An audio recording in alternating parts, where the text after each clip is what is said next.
제가 신학대학 다닐 때 그 지하 1층 기숙사 지하 1층이 식당이었는데요. 그 2층에서 1층에서 밥 먹으러 지하 1층으로 내려가는 바로 계단벽에 24절 말씀이 이렇게 액자로 붙어 있었어요. 밥 먹으러 갈 때마다 얼마나 부담이 됐는지 몰라요. 아직 살려고 밥 먹으러 가는데 뭐예요 여기? 생명조차 조금 더 귀한 것을 여기지 아니하노라. 근데 어떤 선배님은요 꼭 그 앞에서 외우고 내려가시더라고요. 그분 총신대 교수님 하시다 좀 근처에서 목회하십니다. 그래서 떡잎은 그때 나무는 떡잎부터 알아본다고. 저는 상당히 이게 부담이 됐었어요. 나중에 외우니까 힘이 되더라고요. 이 말씀을 하는 그 곳은 밀레도라고 하는 곳인데요. 여기서 이제 바울이 예루살렘으로 가기 전에 에베소에 있던 장로들을 불러서 작별 인사하면서 한 얘기입니다. 이게 그러니까 좀 의미가 깊죠. 에베소에서 바울이 지난주에 굉장히 어려움을 당했잖아요. 연극장으로 막 끌려가고 자기 가까운 사람들을 막 사람들이 재판에 넘기려고 그러고 학대하고 막 그랬거든요. 그래서 이제 거기서 피해 나와서 이제 밀레도라고 하는 곳에서 바울이 목회했던 교회의 장로들을 불러서 이제 작별 인사를 하면서 이 말씀을 딱 던지는 거. 나는 이제 생명을 조금도 귀한 것을 여기지 않을 것이다. 이렇게 딱 얘기를 합니다. 그러니까 코끼리가 놀래가 졸도한 거예요. 지난주에 같이 가자니까 내가 왜 거기 가야 되냐고. 에베소는 보통 큰 도시가 아니었습니다. 제가 단언코 말씀드릴 수 있는데 지금으로 말하면 뉴욕이나 아무리 작게 잡아도 부산항쯤은 됐을 거예요. 부산항이 세계적인 항이거든요. 홍콩보다 아마 훨씬 클 겁니다. 사진을 좀 준비했는데요. 이걸로 다 에베소를 알 수는 없지만 이 정도 보여드리면 아마 대략적으로 상상이 가실 겁니다. 에베소 사진 좀 보여주세요. 그리고 에베소에 있던 신전이 있어요. 그 신전은 아르테미, 성경에 아데미 여신이라고 나오죠.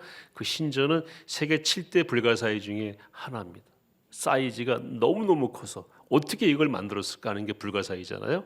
저거는 이제 에베소 지역에 있는 주거 터입니다. 터. 저쪽 산 밑에 보시는 이제 회랑도 있고요. 저게 이제 우리로 말하면 백화점이에요. 다음. 다음. 기둥 하나가 전체 건물의 규모를 알 수가 있죠. 지금 저기 길이 큰 길이 보이시죠? 저 길 따라 쭉 가시면 항구였습니다. 지금은 육지로 변했지만은 그 항구 왼쪽 길 왼쪽이 아고라 국제무역시장이었습니다. 그리고 이 사진을 찍은 곳이 바로 바울이 붙잡혀 왔던 원형극장입니다. 제가 사진 찍은 요 장소가 원형극장 맨 꼭대기예요. 관중석 꼭대기. 그리고 저 정면에 보이는 큰 바위 판 같은 게 보이시죠? 저게 원형극장의 무대 배경입니다. 저게 5만 명이 들어갔대요. 안 놀라시는 거 보니까 참 여러분들 대단하시네요. 2000년 전에 지은. 그리고 저기가 무대인 이유는 저 바다 쪽에서 바람이 불어오기 때문에. 그래서 무대에서 노래하거나 연극을 하면은 관중석에 잘 들리게. 그래서 모든 무대는 해안가에 있을 때에는 이 연극장의 무대가 바닷가 쪽에 있고 관중석은 바다를 바라보고 앉게 돼 있어요. 그럼 작게 말해도 저 무대 위에서 작게 노래해도 잘 들립니다. 저 밑에 대리석 깔아놓은 거 보세요. 어마어마하죠. 우리 한 40명쯤 가셨는데 우리 포에버 어르신들 저렇게 한 곳에 이렇게 모여 계시죠. 다음. 저렇게 큽니다. 여기에 바울이 붙잡혀 가서 곤란을 당합니다. 다음. 점점 큰 사이즈로 보여드리죠. 다음. 여기 아데미 여신이에요. 저 신이 발굴돼 가지고 신상이 지금 저 신상은 영국 대형 박물관에 가시면 볼 수가 있어요. 아데미 여신의 유방이 많은 이유는 풍요를 상징한다고. 다 내가 먹여 살린다. 그래서 아데미 여신에게 아주 그냥 엄청 사람들이 좋아하고 그 신상 저걸 팔아서 먹고 살았는데 바울이 복음을 전하니까 장사가 끊겨서 바울을 해치려고 그랬던 거죠. 다음. 거기에 있는 이제 도서관입니다. 굉장히 큰 건물이죠.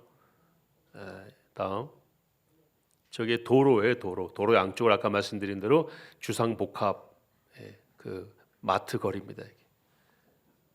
대단했지. 지금하고 비교하시면 안 되고 그 당시에 건물로 그 당시에 건축 기술이나 인구나 이런 걸로 비교했을 때에는 정말 뉴욕이나 부산항 같은 곳이다 이렇게 말씀드릴 수 있습니다. 다음,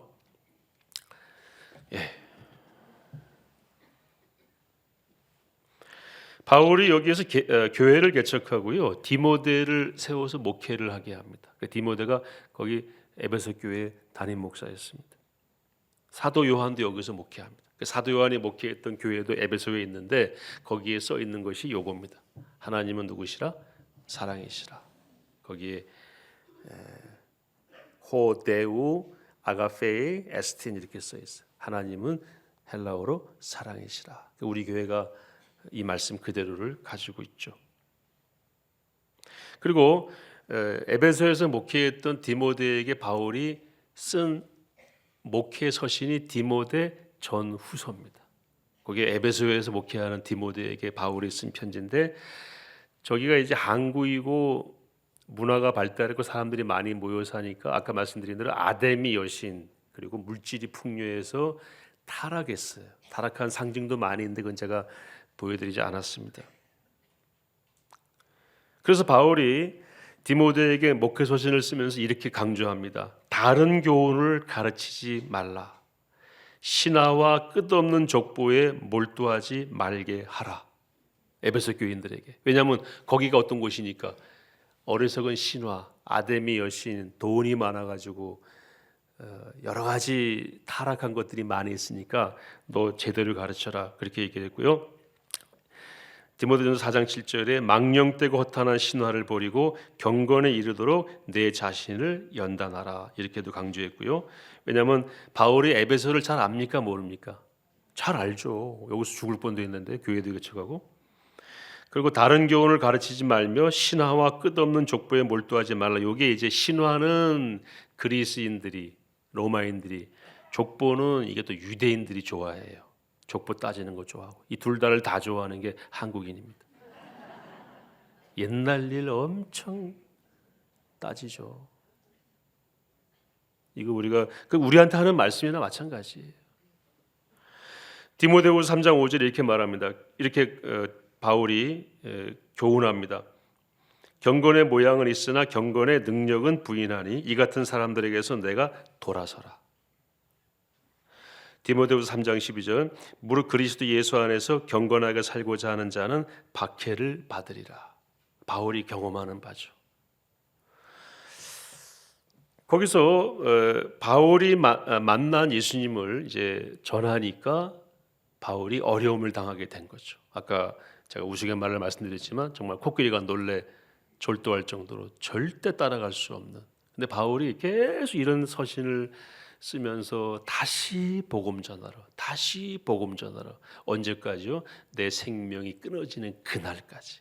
내가 아무리 태장으로 맞고 내가 아무리 신의 위험, 강의 위험, 동족의 위험을 만나도 그 일은 다 제쳐놓고 나는 오직 교회에 대한 염려뿐이다. 이게 바울의 고백이니 누가 따라가려고 그러겠어요? 바울이 편하게 살 수 있었다고 지난주에 말씀드렸죠. 바울은 지식인이었고 국제인이었습니다. 지금으로 말하면 꽤 유엔 어디 가서 일해도 손색이 없을 사람이었지만 예수 만나서 어렵게 된 사람이 바울입니다. 그래서 진리를 바울이 전하지 않았으면, 예수님만 전하지 않았으면 꽤 괜찮은 삶을 살았을 것이다. 제가 우스갯말을 말씀드리지만 바울은 예수님 만나서 인생 어려우신 겁니다. 뿐만 아니라 디모데도 마찬가지고 사도 요한도 마찬가지고 예수님 만난 11명의 제자들은 전부 순교당했잖아요. 예수님 만나서 패가 망신했다. 이런 말이 나올 만하죠. 제가 지난주에 기독교 방송을 보다 보니까 어떤 40대 초반쯤 되는 여자 간호사 선교사님인데 아프리카 어느 나라에서 선교 활동을 하고 있더라고요. 근데 얼굴만 딱 봐도 고생한 티가 역력해요. 너무 마음이 아프더라고요. 어디가 가게 됐냐고 그랬더니 아프리카에 전도 여행 갔다가 못 볼 곳을 본 거죠. 그리고 잘못된 만남을 갖게 된 거예요.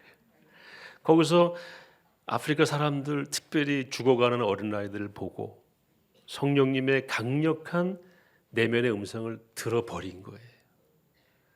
그리고 자기를 드리겠다고 결단하고 와서 간호대학 졸업을 3월 달에 했는데 졸업하자마자 비행기 타고 갔대요.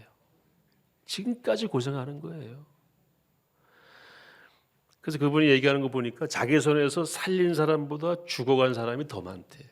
약도 없고 병원도 없고 뭔 병인지도 모르고 그 자기는 엎드려 기도하는 수밖에 없다고 눈물 흘리면서 기도하는데 정말 제 마음이 너무 불편하고 부끄러웠습니다. 물론 큰 감동이 됐죠.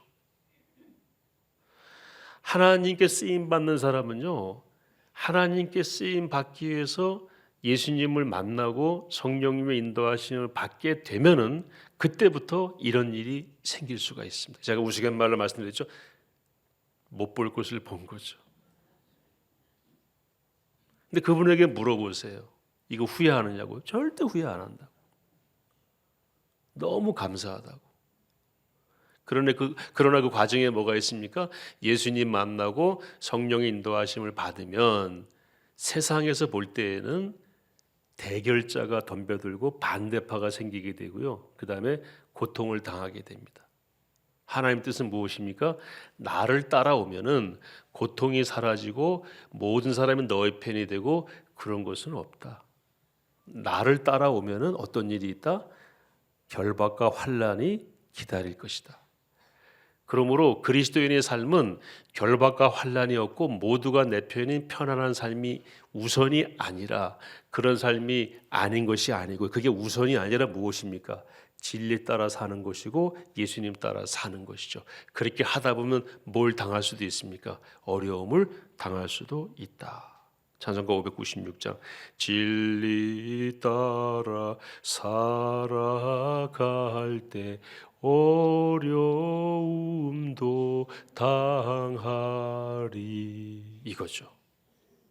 진리 따라 살아가면 어려움이 없어지는 것이 아니고 또는 어려움이 없는 삶을 위해서 진리를 내려놓는 것이 아니고 가장 중요한 변하지 않는 우리가 붙어야 될 가치는 무엇이다? 진리이다. 진리는 예수님이시죠. 그러면은 때로는 뭐도 있습니까? 어려움도 있다. 근데 그거는 중요한 게 아니다. 이게 바울의 고백인 것입니다. 우리는 고난이 없어질 것이기 때문에 예수님을 믿은 것이 아니고요. 예수님이 진리이시기 때문에 예수님을 믿은 것입니다.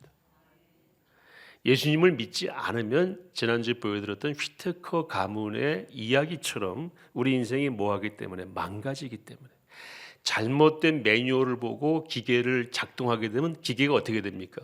망가지게 됩니다.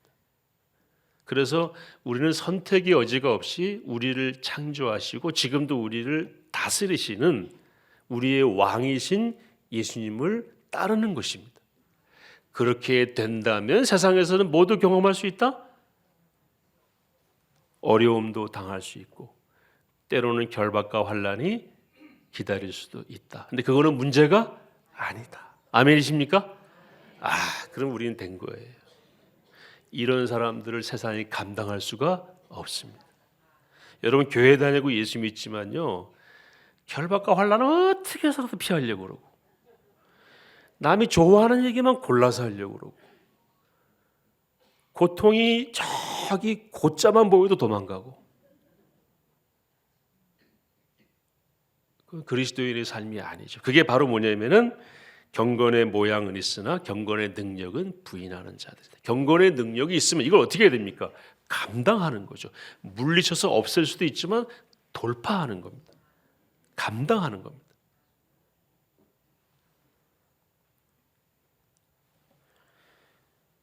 우리는 예수님밖에 없기 때문에 예수님을 믿는 거예요. Nothing but the blood of Jesus Christ. 이렇게 찬양하잖아요. 예수의 피밖에 없네. 이거 영어로 Nothing but the blood of Jesus Christ 이렇게 얘기한다고요. Nothing but 하면 이것밖에 없다는 뜻이에요. 아멘이시죠? 여기 여러분 왜 오셨습니까? 예수님밖에 없는 거예요. 그래서 예수님 믿고 그 안에서 그 뜻대로 진리 따라 가다 보니까 생기는 어려움이 있네? 그거는 이떠진 매라. 그거는 문제가 아니야. 나는 그게 내 삶이 움직이는 기준이 아니야. 이게 그리스도인이라는 것이고 오늘 바울이 그 고백을 하는 것입니다. 그러므로 어떤 사람의 삶을 보시면서요, 겉으로 나타나는 것 보고 판단하시면 안 됩니다. 저 사람이 지금 어려움 빠져 있다, 병이 들었다, 그걸로 그분을 판단하시면 안 돼요. 그게 다가 아닙니다. 그리고 아주 좋은 환경에 있다, 그것도 다가 아닙니다. 더 중요하고 본질은 무엇입니까? 진리와 동행하고 있는가? 예수님과 동행하고 있는가? 좁은 마음 속에는 저런 것들이 아무것도 아니라고 생각하고 있는가? 옆에 계신 분한테 한번 말씀해 주세요. 가지고 있는 거 다 당신 거 아니래요. 얘기해 주세요.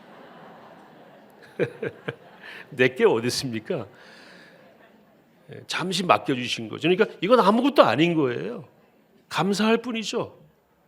그러나 그 이면에 또는 그 뒤에 계시는 누굽니까? 진리이신 예수 그리스도는 우리가 절대로 붙잡아야 될 절대적 존재이시다. 그러니까 바울이 이렇게 고백한 겁니다. 생명도 귀하지 않다. 저는 그래서 사도 바울이나 제자들이 다 순교했지만 굉장히 행복한 사람들이라고 생각합니다. 왜 그렇습니까? 목숨을 줄 수 있는 뭔가를 찾았잖아요. 그렇다면 행복한 거 아닌가요? 나는 이것을 위해서라면 어떤 것도 바칠 수가 있는데 심지어 목까지, 목숨까지. 그렇다 그러면 목숨보다 훨씬 큰 것을 가진 분이에요. 이런 사람을 누가 감당하겠습니까? 연세가 드셔도 감당 못합니다. 그런 신앙은 다 되시기를 축복합니다. 예.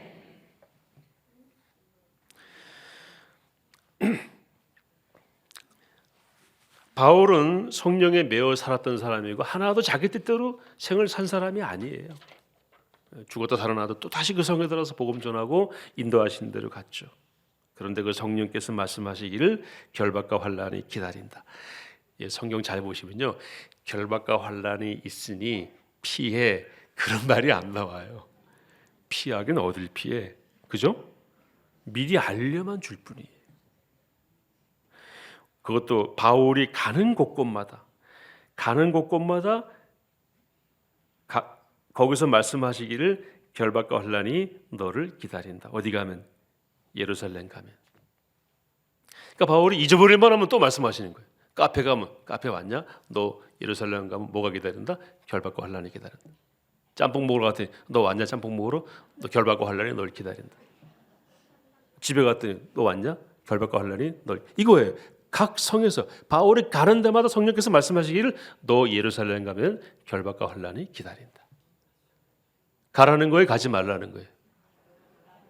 가지 말라는 말씀은 없어요. 너 가되 그것이 기다린다. 저는 여기에 우리 그리스도인의 하나님의 인도하심의 어떤 모양이 담겨 있다고 생각합니다. 성령의 인도하심 받고 하나님의 인도하심 받으면 결박과 환란이 사라지고 질병이 사라지고 인생의 꽃이 핍니까? 아닌 것 같잖아요. 맞아, 아니잖아요. 뭐가 기다릴 수 있어요? 결박과 환란이 기다릴 수 있어요. 그러나 뭐가 중요한 것입니까? 결박과 환란이 있고 없고가 중요한 것이 아니고 내가 성령의 이끌림 받느냐 받지 않느냐가 더 본질적이고 비교할 수 없이 절대적으로 중요하다는 것이죠. 그걸 바울이 붙잡은 거예요. 그러니까 나는 성령의 인도하신 따라 간다. 성령의 말씀하신 대로 듣고 간다. 이렇게 신앙생활을 하는 분이 성숙한 신앙인이에요. 제가 오래전에 우리 군선교 할 때 그 합참의장 포스타 하셨던 이필섭 대장이죠. 그분이 장로님이셨는데 그분이 비전 2020을 만들면서 우리 군목들하고 공유하고 96년부터인가 열심히 복음 전했죠. 이제 그분을 존경하고 이분이 참 믿을만하다라고 생각했던 게 뭐냐면요, 우리가 비전 2020을 내세우고 열심히 복음 전하면은 다 되는 건 아닐 겁니다. 굉장히 많은 어려움이 있을 겁니다. 이렇게 얘기를 했어요. 그럼 하지 말아야죠. 세상은 그렇잖아요. 근데 믿음의 사람들은 뭡니까? 그건 중요한 게 아니에요. 그 어려움이 있고 없고는 중요한 게 아니에요. 예수님 명령은 무엇입니까? 때를 얻든지 못 얻든지 복음을 전파하라. How to에 대한 것이 비전 2020이면 그대로 가는 거예요. 그래서 이분은 믿을 만하다. 어떤 분은 믿을 수가 없습니까? 우리가 이걸 하면은요, 교회는 부흥할 것이고 우리는 칭찬받을 것이면 역사에 우리 이름이 남을 것입니다. 그렇게 말하는 사람은 믿을 수가 없어요. 왜요? 사도 바울이 성령 인도하심 받아도 어려움이 있습니까? 없습니까? 있잖아요. 그렇게 말하는 사람은 어려움이 딱 생기면 어떡합니까? 잘못 왔나 봐요. 그리고 돌아가면 그걸 돌파해야 그리스도인이고 돌파해야 경건에 뭘 가진 사람입니까? 능력을 가진 사람이죠. 제가 군대에 있을 때 사랑의 교회 건축한다는 뉴스를 보고 딱 들었던 생각이 뭔지 아세요? 사랑의 교회 엄청 시달리겠구나. 담임 목사님 엄청 시달리겠구나. 왜요? 우리 사회는 이런 일을 하면은 반드시 결박과 환란이 기다리게 돼 있어요. 이거를 저는 그렇게 생각했어요. 제가 목회했던 군인 교회에서 교인들한테 그랬어요. 지금 사랑의 교회가 교회 짓는다고 크게 신문에 나왔는데 여러분 사랑의 교회에서 기도해야 된다고 그랬어요. 가만히 놔두지 않을 거다 사랑의 교회를. 제가 우리 교회 오기 4년 전입니다. 3년 반 전인가 그래요. 그리고 여러분들은 누군가가 사랑의 교회 건축에 대해서 비판할 때 말 섞지 마시라. 우리 교회 교인들한테 얘기했어요. 여러분들한테 지금 말씀드리는 게 아니고 그 10몇 년 전에 그 좋은 거 아닙니다. 그리고 사랑의 교회 교인들이 제가 볼 땐 우리보다 똑똑하고 우리보다 깊이 고민하고 그 교회에 필요가 있어서 교회를 짓고 심지어는 짓는 돈도 정부 보고 달라는 게 아니고 우리 보고 달라는 게 아니고 누가 그 돈 냈습니까? 사랑의 교회 교인들이 믿음으로 정성으로 헌금해서 교회를 짓겠다는데 왜 남들이 이렇게 말이 많냐고. 이 못된 거 안 된다고. 저는요 그때 사랑의 교회 와서 사역할 거라고는 꿈도 꾸지 않았습니다. 교회 오기 한 3년 반쯤 전에 계속 옮길 때마다 저 2년마다 옮기니까 옮길 때마다 또 이슈가 되면 거기에 말 섞지 말라고. 왜 그런 거 가지고 말 섞냐고.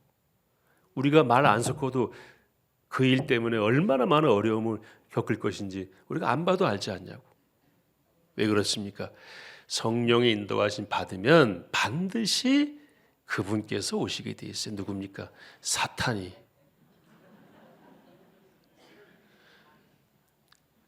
우리가 어떤 일을 하는데 어떤 방해도 없다면 오히려 그게요 안 좋은 일일 수도 있어요. 그래서 항상 그런 일이 없도록 기도하며 영적으로 민감하게 가야 되는 건 맞지만 진리 따라 가는 길이 어려움이 있다고 중단해서는 안 되는 것입니다. 왜요? 그분께서 움직인다고요. 기가 막히게. 여러분 여기 사랑의 교회가 안 세워졌으면 뭐가 세워질 건지 아시죠? 통일교. 우리 사회에 그게 무슨 도움이 되겠어요? 그리고 우리 사랑의 교회가 들어와서 누가 이 교회 때문에 지금 피해를 보고 있습니까? 어디 가서 물어보세요. 사랑의 교회 왔는데 뭐 어려운 일이 생겼냐고. 다 좋아하죠. 우리 집사람 서초등학교 2회 졸업생이에요. 길이 없어가지고 여기 옛날에 길도 만들어주고 진리 따라서 하나님이 영광 받으실 일을 하게 되면은 반드시 대결자가 붙게 돼 있다. 꼭 기억하시기 바랍니다. 믿음의 사람은 그걸 뭐 한다고요? 돌파하는 겁니다. 바울이 고백한 것 같은 내 생명을 조금도 귀한 것으로 여기지 않겠다. 바울이 할 일 다 할 때까지 하나님이 바울을 보존시키시는 겁니다. 결박과 환난은 있었지만 이건 비하인드 스토리인데요. 어떤 대형교회 목사님이 저한테 딱 1대1로 만났을 때 말씀하시더라. 우리 교회를 말이죠. 지으려고 그럴 때 어떤 큰 교회 목사님이 교회 크게 짓지 마 그랬대요. 왜요? 그랬더니 욕먹어 그랬대. 그래서 이분이 그 존경하는 목사님이니까 마음에 이렇게 좀 부담돼가지고 크게 못 졌대요. 왜요? 욕 안 먹으려고. 지금 엄청 후회하고 있어요. 그때 조금만 더 크게 지었으면 지금 불편하니까. 자기만 불편한 게 아니라 어디가 마을이 불편하니까. 여러분, 욕먹지 않으려고 진리를 또는 가치 있는 일을 벌이는 것은 하나님이 좋아하시지 않습니다. 이번에 윤 대통령께서 미국 의회에서 연설을 했는데 제가 새벽에 그걸 생방송으로 다 봤어요. 제가 깜짝 놀란 거는요, 이분이 미국에서 보내준 선교사 이름을 대시더라고요. 제일 처음 이름된 분이 언더우드, 아펜젤러, 스크랜튼, 쇼드 홀, 네 분 이름 된 걸로 제가 기억해요. 제가 찾아보진 않았습니다. 그 다음날 아침에 어떤 교회에서 학자가 전화가 왔어요. 이거 사건이지 않냐고. 한국 대통령이 공식적으로 발표할 때 선교사라고 표현했어요. 여러분이 보내진 미국 미셔너리, 선교사들이 한국의 교육과 의료, 특별히 여성 교육에 힘써서 대한민국 발전과 민주주의 발전에 큰 힘이 되었다. 맞죠? 그 얘기를 했어요. 제가 단언컨대 거기 500명 정도 국회의원 모였다고 그랬잖아요. 미국 상하 양원 모였는데 그 언더우드, 아펜젤러, 스크랜턴, 홀 여사를 아는 사람은 10명도 안 될 겁니다. 그들도 몰라요. 그리고 100년, 120년이 지난 겁니다. 1885년에 선교사가 처음 왔으니까 처음 오신 분이 아펜젤러, 그 다음에 언더우드죠. 아펜젤러가 배에서 먼저 내렸어요. 왜냐, 아펜젤러가 부부가 왔고 언더우드는 혼자 왔기 때문에 부부는 먼저 부인을 내리잖아요. 배에서 내릴 때 에티켓이거든요. 그러니까 아펜젤러가 먼저 왔다 그래서 아펜젤러는 감리교거든요. 그래서 최초로 온 선교사는 감리교 선교사다 이렇게 얘기를 합니다. 우린 장로교잖아요. 우린 3등 했어요. 이런 게 바로 아무 상관없는 얘기를 하는 겁니다. 네. 그래서 그분은 아펜젤러는 그 정동제일교회 그거 세우고 배제학당을 세우는데 배제학당이 우리나라 최초의 기독교 최초의 사립학교예요. 예. 그리고 스크랜턴 여사는 이화학당을 세웠죠. 그래서 지금 이화여대에는요 스크랜턴 대학이 있어요. 그 이화여대가 스크랜턴 여사를 계속해서 이렇게 선양한다고 그러죠. 갈수록 감추는 게 아니고 연세대학교 안에는 언더우드 기념관이 있죠. 이승만 기념관도 거기 있습니다. 그건 참 좋은 일이고 또 세브란스 병원에 가면은 엘리베이터에서 항상 찬송가가 나오죠. 그것도 좋은 거예요. 뿌리가 기독교니까.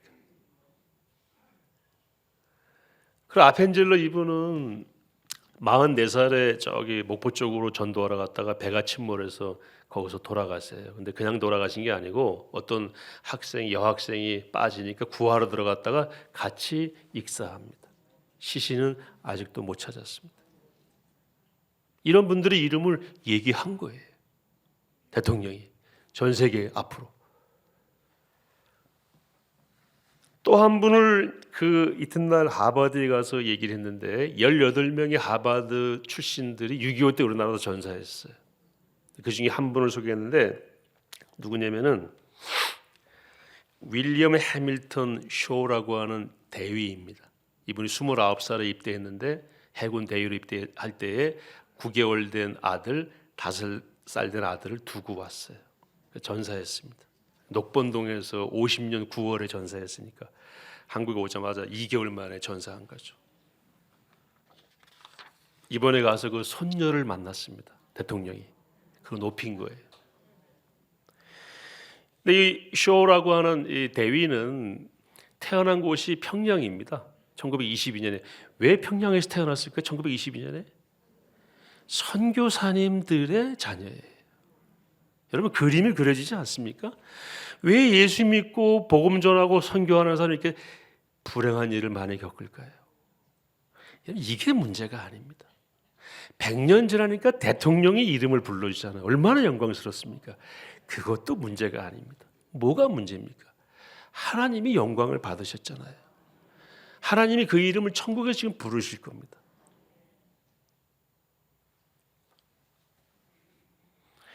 요즘 젊은 사람들이 저출산, 아이 안 낳은 이유 물어보니까 돈. 그래서 그랬어요. 야, 우리 어머니 아버지들 봐라. 할아버지 할머니들은 그때 무슨 죄송합니다. 무슨 배짱이 좋으셨는지 5명씩 막 10명씩 구순이도 있잖아요. 구순이 9번째 딸.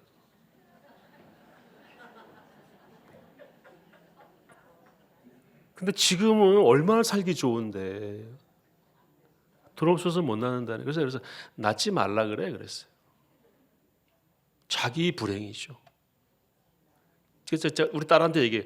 야, 자녀가 주는 기쁨은 어떤 돈으로도 살 수가 없어. 그리고 우리는 뭡니까? 하나님의 뜻이야. 생육하고 번성하라. 자기를 위해서 아이를 낳고 안 낳고는 그렇게 컨트롤하는 것은 신앙이 아니죠. 여기 정치인들이 가세했어요. 돈을 막 푼대요. 제가 재밌는 뉴스를 봤는데요. 저도 가끔은 뉴스를 봅니다요. 정치인들이 이렇게 말하는데 저출산 정책을 막 세우자면 200조 원 투자해도 지금 오히려 세계 최저 출산국으로 전락했거든요. 한 집이 하나를 안 낳아 0.7명이에요. 그런데 돈 200조, 300조도 왜 소득 결과가 안 좋냐고 그랬더니 그게 다 아이 낳는 거랑 관계가 없는데 돈을 쓰는 거래요. 이렇게 말하더라고요.